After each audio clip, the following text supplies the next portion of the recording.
Gracias, Eduardo. Me parece muy interesante el apunte que has hecho sobre el impacto de la regulación nacional en el sector de distribución farmacéutica y los esfuerzos de participación ciudadana que lleva a cabo la superintendencia. Sin duda han iluminado un problema que es común a muchos países de la región. Me gustaría ahora dar el uso de la palabra a Matías Edward Zamora, de la Fiscalía Nacional Económica de Chile. A un gráfico que se editó otro expositor, que es Eduardo Piña de Cela. Precisamente, ¿qué fue lo que dijo? Que el grado tecnológico de las exportaciones de América Latina y el Caribe alcanza solo un 25%. ¿Por qué quiero hacer esta reflexión? Porque en definitiva, dicho antecedente nos da aún más claridad con respecto a la importancia que este bloque en específico tiene para un adecuado desarrollo del equilibrio, si se quiere, entre los derechos de propiedad intelectual entendidos en su sentido anglosajón o amplio, con el derecho de la competencia. Y es lo que también quiero de forma bastante resumida y en base a una expresión bastante simple, exponer a continuación. ¿Cómo se estructurará mi presentación? En primer término, partiremos señalando una serie de antecedentes generales que rigen en definitiva la interrelación entre el derecho de propiedad intelectual y la libre competencia. Asimismo, después ahondaremos cómo opera esta interrelación en la práctica, para luego seguir con la importancia, o destacando más bien la importancia de un adecuado equilibrio de intereses, si se quiere, que aparentemente pudieran verse contrapuestos, para luego continuar con la experiencia que ha tenido más bien la Fiscalía Nacional Económica en esta materia, y finalmente refiriéndonos a aquellos mecanismos que en nuestra opinión son importantes de modelar para efectos de garantizar en definitiva un adecuado acceso a los medicamentos, obviamente resguardando, si se quiere, los intereses contrapuestos bajo una legislación y otra aparentemente. Partamos entonces con el primer punto, con los antecedentes generales. Dentro de la doctrina económica, pareciera estar superada ya la discusión acerca de que el desarrollo económico, en definitiva, con la producción de tecnología, tiene que ver más bien, o están estrechamente interrelacionados, en tanto este último elemento funciona como un antecedente directo y tiene la aptitud objetiva para generar innovación. ¿Y cuál es la característica básica o la característica más predominante de la innovación? Precisamente es que tiene la capacidad de alterar radicalmente el conjunto de bienes, servicios, productos y firmas dentro de una determinada economía. Entonces, este proceso de producción tecnológica nosotros podemos verlo desde una doble perspectiva. Por una parte, obviamente nos permite la creación del concepto de activo intangible, ¿ya? Ahora bien, esta primera perspectiva, basada en el concepto de activo intangible, apuntaría más bien a un beneficio para el titular de este derecho de propiedad intelectual, si se quiere, o de esta innovación. Y, en definitiva, esta ventaja competitiva se traduciría en impedir que terceros puedan aprovecharse de la misma. Pero, por otro lado, también la innovación, considerada como un conjunto específico, también permite, en definitiva, desarrollar el conocimiento con características de bien público. ¿A qué me estoy refiriendo con esto? Fundamentalmente a que, en definitiva, esta generación de nuevos conocimientos lo que permite en la práctica es un mejoramiento del bienestar de los consumidores en la medida en que se va a poder acceder a dicho conocimiento transcurrido un determinado lapso de tiempo. Precisamente la dualidad que señalábamos es la que exige, a juicio de la Fiscalía Nacional Económica, un adecuado y correcto balance de intereses. Entonces, teniendo a la vista lo que recién hemos señalado, cabe preguntarse, o cabe más bien advertir, que este proceso, o más bien la posibilidad, o dadas las características, si se quiere, de los activos intangibles, cuáles son, por una parte, la falta de materialidad, y por la otra también el carácter no corriente que estos tienen, cabe preguntarse si la posibilidad de explotación efectiva, en definitiva, cómo la ejecutamos en la práctica o de qué va a depender en definitiva. Más bien va a estar asociado en buena medida a la forma en que la regulación garantice, ya sea al creador, refiriéndonos en el caso de los derechos de propiedad intelectual, o al inventor, a propósito de los derechos de propiedad industrial, su calidad de legítimo dueño. Ese va a ser, en definitiva, el fin último perseguido por aquella empresa o aquella persona natural que está buscando generar innovación y por ende desarrollo tecnológico. Pero entonces, ¿cómo se materializa la generación, o más bien la protección efectiva de esta innovación, precisamente a través de los derechos de propiedad intelectual, que como les señalé recién, lo vamos a entender para efectos de esta presentación, en una acepción amplia. Entonces, llevando un poco los derechos de propiedad intelectual al íter de la presentación que nos convoca, ¿cuáles son relevantes, o cabe preguntarse cuáles son verdaderamente importantes en materia de medicamentos? Si ustedes observan la presentación, podrán apreciar que las marcas comerciales y los secretos comerciales, se encuentran en una relación, si se quiere, de dimensión más pequeña con respecto a las patentes. Bueno, esta distinción no es gratuita. Precisamente señalamos de forma más pequeña las marcas y a los secretos porque, a juicio nuestro, las patentes en definitiva son el punto medular de los derechos de propiedad intelectual que son relevantes de tener a la vista en el mercado farmacéutico. ¿Ya? ¿Por qué son importantes? Pero igual vamos a hacer una revisión bastante breve de cada uno de ellos. Las marcas comerciales en materia de medicamentos, ¿por qué son importantes? Porque en definitiva, una marca comercial, dado su carácter renovable en definitiva, refiriéndonos a un medicamento de naturaleza innovadora, por así decirlo, va a permitir generar al menos un carácter notorio en caso de que este medicamento sea relativamente exitoso dentro del mercado. Por otro lado, los secretos comerciales, ¿por qué son relevantes para el sector farmacéutico? Fundamentalmente porque permiten, en definitiva, la protección de los datos clínicos que son necesarios, ya sea para la obtención de la autorización de comercialización, por una parte, como también para resguardar los resultados asociados, por una parte, a la biodisponibilidad del medicamento en personas y además para efectos de realizar estudios de bioequivalencia. ¿Y esto en qué redunda? En definitiva, en que esto va a permitir la posibilidad de obtener una autorización de comercialización de un medicamento diverso del innovador.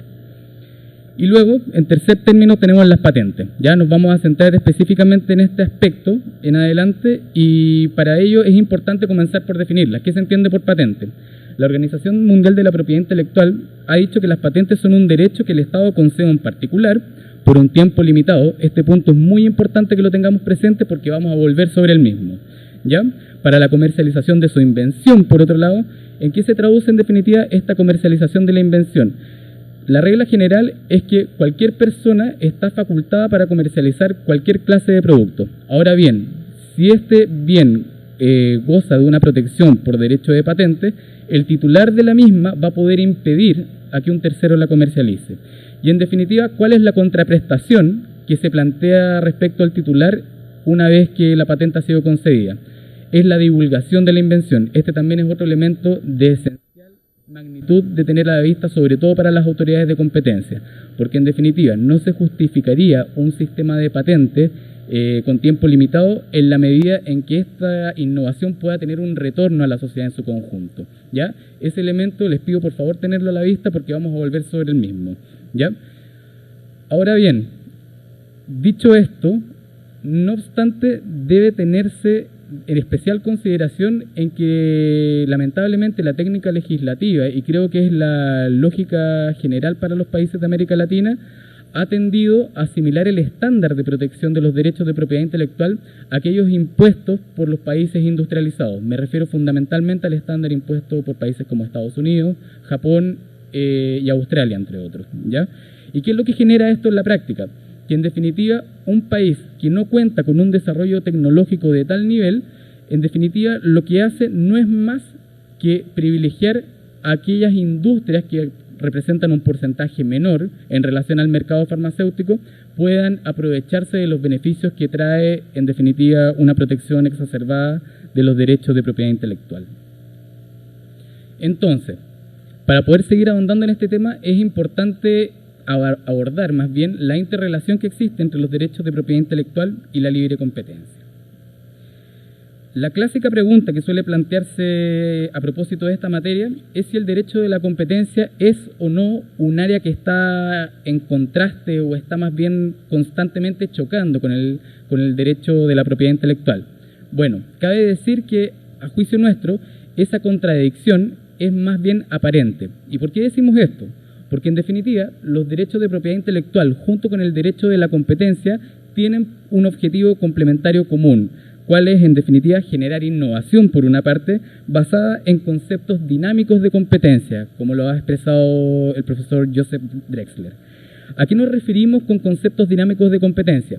En definitiva, a una ponderación entre lo que se denominará la eficiencia estática, que está fundamentalmente adosado a aquellos aspectos propios de una tecnología que ya está dada o que ya está presente en un determinado mercado, conjugándolo a su vez con la eficiencia dinámica. Y la eficiencia dinámica fundamentalmente es la capacidad creativa que tienen las empresas de generar en definitiva nuevas innovaciones o nuevos inventos que en materia farmacéutica se traducen más bien en el desarrollo de medicamentos para el tratamiento de enfermedades antes no cubiertas. ¿Y por qué se genera en definitiva esta innovación basada en conceptos dinámicos de competencia? ¿Y por qué no existiría entonces esta contradicción aparente? Porque en definitiva la finalidad de ambos cuerpos legales no es más bien otra que generar el beneficio del consumidor, o que ir más bien en beneficio del consumidor. Entonces, si ambas legislaciones buscan ir en directo beneficio del consumidor, es importante ver por qué es relevante este adecuado equilibrio de intereses. Partiremos para ello con una cita de la Comisión Europea a propósito del caso AstraZeneca, que se ventiló en el año 2009, si mal no recuerdo, en donde en definitiva fue majadera en expresar que aun cuando la propiedad intelectual otorga derechos exclusivos de explotación, a propósito del derecho de patente, ello no implica que sus titulares sean impunes frente a la intervención del derecho de la competencia. Esta misma frase o este mismo espíritu, si se quiere, también se vio claramente reflejado en las preocupaciones que expresó la Comisión al momento de analizar el sector farmacéutico. Entonces, teniendo a la vista este elemento de que en definitiva la propiedad intelectual por sí sola, si bien propende a la innovación, no está exenta de verse vinculado al derecho de la competencia, al momento de diseñar políticas públicas debe considerarse especialmente la conjugación, si se quiere, de dos grandes puntos de vista o de dos grandes vertientes u ópticas. ¿Cuál sería la primera óptica? La del titular del derecho, ¿no es cierto? La del titular del derecho, ¿a qué estaría enfocada en definitiva? Si el titular del derecho no cuenta con una legislación de propiedad intelectual en donde efectivamente se garantice una adecuada protección de sus privilegios, probablemente no va a tener incentivos a innovar. Y por otro lado, desde la óptica del Estado, contar con una legislación de propiedad intelectual esencialmente robusta o extremadamente robusta, ¿qué es lo que va a generar en la práctica? Un enorme costo para el Estado con el único objeto de beneficiar en definitiva a un grupo reducido de titulares, si se quiere, de tales derechos de propiedad industrial. Entonces, este adecuado equilibrio de intereses o esta sinergia que se produce entre los derechos de propiedad intelectual y el derecho de la competencia en el sector farmacéutico, ¿cómo se manifiesta?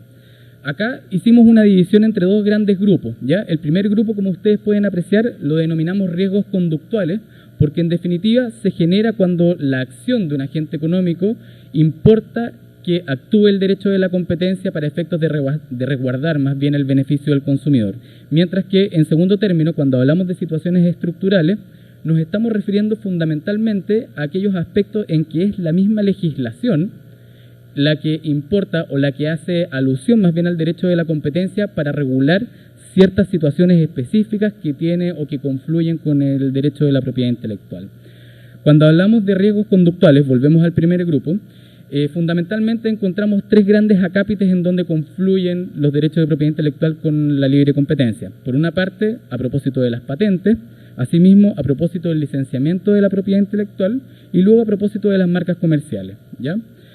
Como hablamos de riesgos conductuales, en definitiva, las estrategias de patentamiento que suelen desarrollar laboratorios innovadores, porque en definitiva hay que asumir como regla general que los límites dados por el derecho de la competencia van a estar fundamentalmente asociados a esta clase de instituciones por una razón bien simple. Ellos son precisamente los que están generando las investigaciones para el desarrollo de nuevos medicamentos. Pero bueno, estas estrategias a lo que están adosadas o que suelen más bien manifestarse, en definitiva, en el otorgamiento o al momento de lanzar un medicamento, lo que se suele realizar es más que nada intentar, a través de un enjambre de patentes, tratar de conseguir la mayor cantidad de privilegios posible con el único objetivo de proteger en mayor término y extender dentro de un periodo temporal más allá del previsto por la ley el derecho de patente que recae sobre un medicamento determinado. Asimismo, también en materia de patentes, otro fenómeno bastante común es el abuso de ejercicios de acciones, ¿ya? ¿A qué nos referimos con esto? A que, en definitiva, bajo el pretexto de intentar proteger un derecho de patente, los laboratorios innovadores lo que suelen hacer es presentar una serie de acciones de carácter, ya sea administrativo, en sede de propiedad industrial o intelectual, ya sea a nivel civil, a nivel penal e incluso en otras sedes para efectos de, en definitiva, generar como único objetivo el retraso en la entrada de competidores bajo el pretexto de la litispendencia. Y luego, cuando hablamos de situaciones estructurales ya no está presente este componente conductual, pero sí es la legislación la que llama, en definitiva, a hacer el cruce entre ambos cuerpos normativos. Aquí cobran especial relevancia las normativas relativas a importaciones paralelas, por un lado, en donde, dependiendo, en definitiva, del principio del agotamiento del derecho que se adopte, va a requerir o no de la intervención del derecho de la competencia. Por otro lado, también se contempla un régimen de limitaciones y excepciones a la propiedad intelectual, que no es otra cosa que un reconocimiento precisamente a que en ciertos aspectos se debe privilegiar la competencia antes que la propiedad intelectual aisladamente considerada. Y en tercer término tenemos también la consagración de algunas instituciones que generan una extensión temporal de los derechos de propiedad intelectual. ¿Y por qué es importante señalar este punto? Porque en definitiva, cuando hablamos de esto nos estamos refiriendo fundamentalmente a la protección suplementaria de patentes, ¿ya? Y cuando hablamos de una extensión temporal de los derechos de propiedad intelectual, es necesario que se refiera a situaciones excepcionales, por cuanto esta extensión pasa a ser artificial en la medida en que va más allá del periodo de protección previsto por la propia legislación a propósito de un derecho de patente. Luego, es importante para nosotros tratar de transmitirle cuál ha sido nuestra experiencia en esta materia. Si bien hay que hacer el disclaimer de que es bastante reciente, no deja de ser relevante el hecho de que en definitiva ha estado muy ligada o muy asociada a lo que ha sido la experiencia internacional, lo cual es un llamado de atención a las agencias de competencia de Latinoamérica, en la medida en que la experiencia comparada es un buen parámetro o un buen botón de alerta para tener a la vista con respecto a esta clase de conducta. Fundamentalmente para la Fiscalía Nacional Económica, estas áreas de incidencia se han traducido en tres. A propósito de operaciones de concentración, en el año 2014 nos vimos enfrentados al análisis de un procedimiento, o una consulta más bien, referida a un procedimiento de fusión entre un laboratorio innovador y un laboratorio genérico, coincidente precisamente con la lógica que se estaba dando en el extranjero, en países desarrollados, y que en definitiva a lo que apuntan es a potenciar, si se quiere, la participación del laboratorio innovador en el segmento genérico, ya no competir a través de sus productos patentados, sino que también intentar abordar este otro segmento. En el caso chileno, la fusión que nos tocó analizar fue precisamente la adquisición por parte de Laboratorios Abbott de CFR Pharmaceuticals. CFR es la corporación farmacéutica Recalcine y constituía en ese entonces el principal laboratorio genérico presente en Chile y en varios países de Latinoamérica e incluso de Europa y Asia. ¿Y qué fue lo que se hizo acá? Al momento de analizar los posibles riesgos unilaterales o coordinados, se verificó que efectivamente existía un traslape en un mercado relevante bien específico, ¿ya? Acá los mercados relevantes, como estábamos hablando de laboratorios farmacéuticos, los redujimos en definitiva al principio activo específico. Y el traslape que se identificó, en este caso en particular, fue aquel asociado a la comercialización del ácido valproico, que es un medicamento que, como ustedes sabrán, suele ser utilizado para el tratamiento fundamentalmente de la depresión y de la epilepsia. Al verificarse este traslape, que lo que hizo fue develar que existía un nivel de concentración de un 95% en la comercialización de fármacos, tanto genéricos por parte de Recalcine como innovadores, si se quiere, por parte de Abbott, lo que hizo la Fiscalía Nacional Económica a fin de evitar tener que requerir o tener que demandar ante el Tribunal de Defensa de la Libre Competencia fue solicitarle, en este caso, a Abbott que desinvirtiera en sus derechos de propiedad industrial relativos a aquellos medicamentos referentes al ácido valproico. ¿Esta desinversión en qué se tradujo? En la venta, en definitiva, de tales principios activos, las patentes, los derechos de propiedad industrial asociados a las marcas comerciales, como también los todos secretos u otro dato que fuere necesario para la comercialización efectiva de este medicamento a un competidor de carácter independiente. Con ello, ¿qué es lo que se perseguía o qué es lo que se aseguraba? Que pudiese haber al menos más de un actor que pudiera competir en términos igualitarios con respecto a la empresa fusionada. Luego, en abusos de posición dominante, el énfasis que se ha puesto más bien por parte de la Fiscalía Nacional Económica ha sido darle su origen o enfocar el origen en la existencia de derechos de propiedad industrial o bien en la existencia de impedimentos a la comercialización efectiva de esta clase de medicamentos, ¿ya? Y el análisis de abusos de posición dominante a lo que ha estado abocado ha sido más bien a la identificación de barreras artificiales a la entrada de competidores en este segmento, ¿ya? ¿Por qué es importante hablar de las barreras artificiales a la entrada? Porque en definitiva no debemos olvidar cuál es la naturaleza intrínseca de los derechos de propiedad intelectual. Son derechos fundamentalmente de exclusión y como tales permiten en definitiva que su titular pueda impedir que terceros comercialicen el medicamento. Y finalmente, a propósito de acuerdos de cooperación horizontal entre empresas competidoras, a lo que se ha abocado la FNE ha sido a verificar si existen cláusulas de exclusividad, ya sea en la elaboración, distribución o comercialización de determinados fármacos que puedan importar, en definitiva, una restricción a la competencia de esta clase de productos, ¿ya? Estas cláusulas de exclusividad, en caso de haberse celebrado y al momento de identificar un eventual riesgo, lo que se debiese hacer es dar un paso más allá y entrar a investigar en definitiva la eventual presencia de un cartel en el sector. Entonces, cabe señalarse como pregunta final, ¿cómo generar una política de competencia que sea coherente con los derechos de propiedad intelectual en el sector farmacéutico? En la medida que, por una parte, garantice al titular de los mismos una adecuada protección, a su vez salvaguardando también la posibilidad de acceder al Estado o a terceros al conocimiento generado a partir de esta innovación. Precisamente tratando de modelar ciertos mecanismos que permitan un adecuado balance de ambos derechos. Por una parte, como lo señalé anteriormente, resulta muy importante observar mercados extranjeros, ya como les señalé recién, dado que las patentes constituyen en definitiva el antecedente principal de un derecho de propiedad industrial en el sector farmacéutico, existen plazos delimitados que están asociados a la presentación de solicitudes en un país u otro, ya sea que este está dado por Convenio de París o bien a propósito de los convenios PCT, en donde estos plazos tienen un periodo máximo extensible hasta por 30 o 31 meses, si mal no recuerdo, pero en definitiva, transcurrido dicho término, podría ser posible enfrentarse a este mismo fenómeno en un país distinto del originalmente donde se desarrolló una eventual conducta anticompetitiva. Por ende, insisto, observar mercados extranjeros es de capital relevancia para efectos de resguardar la libre competencia en el sector. Por otro lado, también es importante prestar atención a la arista regulatoria del medicamento. ¿A qué me estoy refiriendo con esto? Fundamentalmente a la autorización de comercialización del mismo, ¿ya? Acá dejamos un poco de lado el aspecto de propiedad industrial en aquellos países que no tienen o que no contemplan la institución del linkage.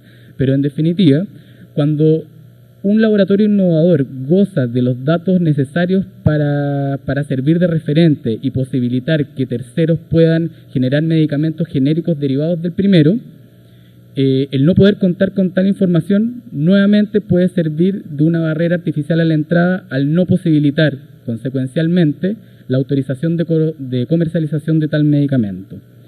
Luego, es importante generar instrumentos de advocacy, ¿ya? El objetivo acá es esencialmente dar cuenta de aquellos fenómenos que puedan tener un carácter estructural y que indirecta o directamente puedan estar afectando el sector farmacéutico. Y acá coincido plenamente con lo que señalaban los antiguos ponentes, en la medida que esta clase de instrumentos, como elementos de promoción, juegan un rol esencial en un adecuado desarrollo del derecho de la competencia en cada país.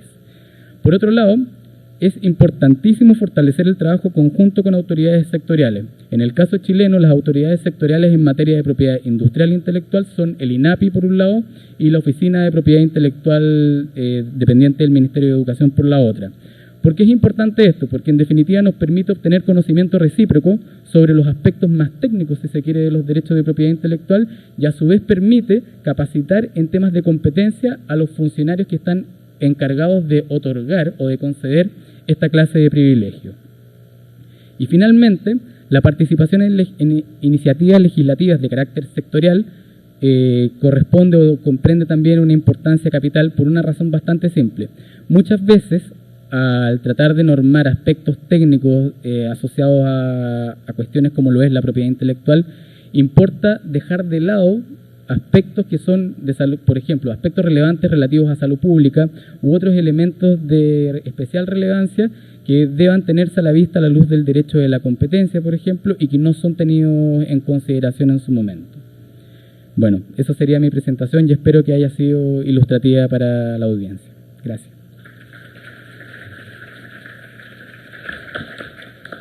Muchas gracias, Eduardo, por este conciso y a la vez exhaustivo análisis de la problemática de competencia que llevan consigo los derechos de propiedad intelectual. Yo me quedo con un punto muy interesante que sobre los mecanismos a modelar que has comentado, en particular el participar en iniciativas legislativas.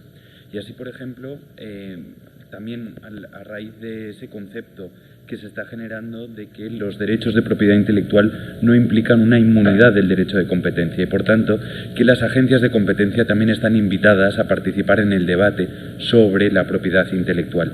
Hay prácticas tales como la perenización o el evergreening que permiten a las empresas usar o abusar del sistema de patentes y abusar a la vez del derecho de la competencia. Y gracias a la intervención de las agencias de competencia, sea por ejemplo en el caso de Italia en 2012 con esa multa récord de 10 millones de euros o en el caso de Sudáfrica más recientemente en el que se propone revisar el sistema de patentabilidad de los productos farmacéuticos, puede introducirse las agencias de competencia o las consideraciones de competencia dentro de los cánones o los filtros que establecen la regulación de la propiedad intelectual.